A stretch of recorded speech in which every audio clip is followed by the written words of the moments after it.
আসসালামু আলাইকুম। আপনার যখন অনেক টেনশন হয়, কষ্ট হয়, ঘরে বাইরে কোথাও আপনি আরাম না পান, তাহলে 5 ওয়াক্ত নামাজ পড়েন, আল্লাহ রাসূলের কথা স্মরণ করেন আর মৃত্যুর কথা স্মরণ করেন বেশি। তাহলে দেখবেন ধীরে ধীরে আপনার কষ্টগুলো মুছে যাইতেছে। আল্লাহর কথা স্মরণ করলে রিজিক আল্লাহ তাআলা ব্যবস্থা করে দিচ্ছেন অতি তাড়াতাড়ি। আমরা যখন কষ্ট পাই, নিজের মানুষের কষ্ট দিই আর পরে মানুষের দিই, যখন আমরা হাতছাড়া হয়ে যায়, ফকির হয়ে যায়, আমাদের কোনো পথ থাকে না, শোনার মতো কেউ থাকে না, তখন একমাত্র আল্লাহ তাআলার রেজাবন্দি করলে, কাজ করলে আল্লাহ তাআলা মানুষের মাধ্যমে আপনার একটা রাস্তা খুলে দিবেন। কারণ আপনি জামাতকেও খারাপ বলতে পারবেন না বা কোনো তাবলীগকে খারাপ বলা যায় না। আপনি যে জায়গায় যাচ্ছেন ওইখানেই মানুষ, এবং ওইখানে কিছু না কিছু ভালো মানুষ আছে যে আপনাকে সঠিক একটা রাস্তা ধরিয়ে দিবেন।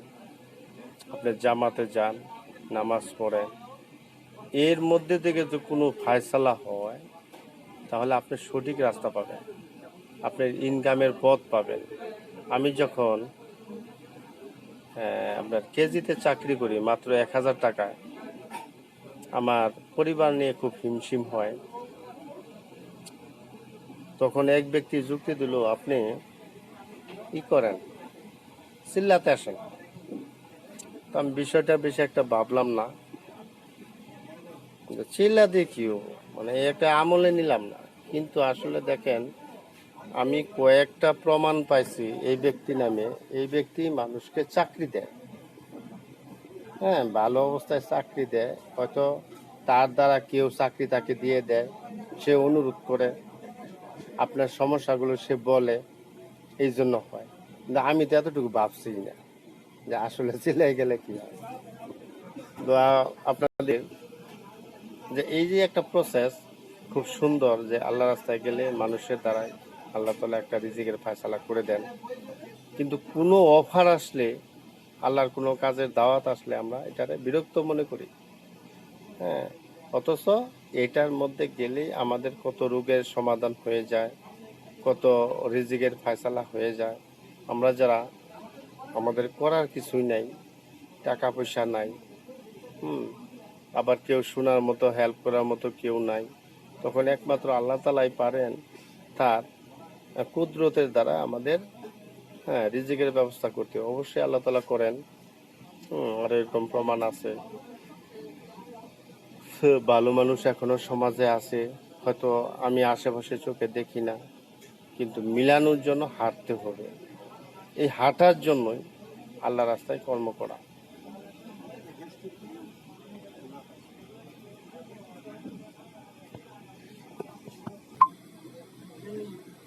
আমরা যদি সত্যিকারে 5 ওয়াক্ত নামাজ সঠিকভাবে পড়ি, আল্লাহ রাস্তায় পরিশ্রম করে আল্লাহকে মনে প্রাণে বিশ্বাস করি, যারা ওলি আছেন, আল্লাহর বুজুর্গ আছেন, তাদের দরবারে কুরআন সম্বলিত সঠিক তথ্যের কিছু বই পাওয়া যায়। আমরা যেন বইগুলো পড়ি, তাহলে আমাদের অনেক কাজে আসবে। আমরা অবশ্যই ভালো একটা রাস্তা পাবো, যেখানে আল্লাহ তাআলা মানুষকে শুধু দুনিয়াতেও জান্নাতে রাখেন। আমরা ভাবি যে মরার পরে মনে হয় খালি জান্নাত পাওয়া যায়, না, মরে গেলেও না, মরে গেলে তো রাখবেই, কিন্তু বেঁচে থাকা অবস্থায় আমাদের আল্লাহ তাআলা জান্নাতের ব্যবস্থা করে দিতে পারে। আল্লাহর কুদরতের কোনো শেষ নাই, আল্লাহর দয়ার কোনো শেষ নাই। আমরা যদি আল্লাহ তাআলার দয়ার সাথী তলে আসতে চাই, আল্লাহ রাসূলের দয়ার সাগরে ভাসতে চাই, তাহলে আমাদেরকে আল্লাহর ওলির বইগুলোকে পড়তে হবে। যদি আমরা না পড়ি, জ্ঞান অর্জন না করি, আমাদের মনের অন্ধকার দূর হবে না। আবার আমরা কি করব, কি করতে হবে, এই বিষয়গুলো আমাদের জ্ঞানে আসবে না। কাজে আমাদের সবসময় চিন্তা করতে হবে যে আমি যদি জানি তাহলে সঠিকটা মানতে পারবো, কেউ বুঝাই মানাইতে পারবে না।